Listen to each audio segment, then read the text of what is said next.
Hello friends, welcome back to my channel. இன்றைக்கி இந்த வீடியோவில் நம்ம என்ன பார்க்க போகிறோன்னா பெப்பர் ரசம் தான் பார்க்க போகிறோம். கோல்டுக்கெல்லாம் சூப்பராக இருக்கும். இந்த மாதிரி பண்ணி கொடுங்க. வாங்க எப்படி பண்ணுறதுன்னு பார்க்கலாம்.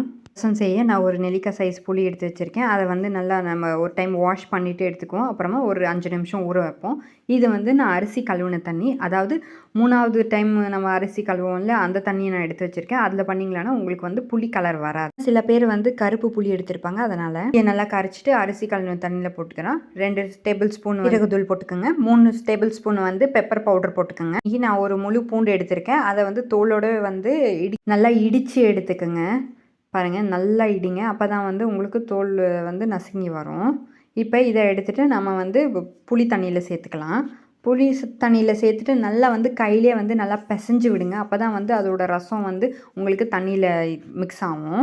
இப்போ இதில் நான் வந்து ஒரு நாட்டு தக்காளி எடுத்திருக்கேன். நாட்டு தக்காளியும் கையிலே வந்து நல்லா ஸ்மாஷ் பண்ணி விடுங்க. நல்லா கையிலே போட்டு நீங்கள் ப்ரெஸ் பண்ணிங்களானாவே உங்களுக்கு எல்லாம் நல்லா ஸ்மாஷ் ஆகிடும். நல்லா இது பண்ணி விடுங்க. இது வந்து பெப்பர் ரசம் வந்து நமக்கு கோல்டு இருந்துச்சுன்னா நல்லா சுட சுட நம்ம குடித்தோம்னா பறந்து போயிடும்.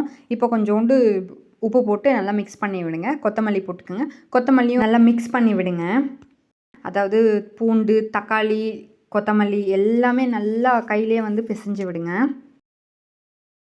இந்த ஸ்டேஜில் கொஞ்சோண்டு மஞ்சள் போட்டு நல்லா மிக்ஸ் பண்ணி விடுங்க. இப்போது ரசத்தை நம்ம தாளிச்சிடலாம். அதுக்கு 3 டேபிள் ஸ்பூன் எண்ணெய் விட்டுட்டு கொஞ்சோண்டு கடுகு போடுங்க. கடுகு பொரிஞ்சதும் சீரகம் கொஞ்சோண்டு போடுங்க. இப்போது 4 காஞ்ச மிளகா போடுங்க.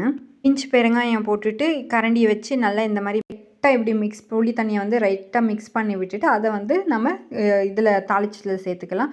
நல்லா மிக்ஸ் பண்ணி விடுங்க. நல்லா மிக்ஸ் பண்ணதும் கொஞ்சோண்டு உப்பு போட்டுக்கோங்க. எனக்கு வந்து உப்பு பத்தலை, அதனால போட்டுக்கிறேன். பாருங்கள், இந்த மாதிரி கொதி வரும்போது ஸ்டவ் ஆஃப் பண்ணிவிடுங்க. அவ்வளோதான், சுட சுட ரசம் ரெடி ஆகிடுச்சு.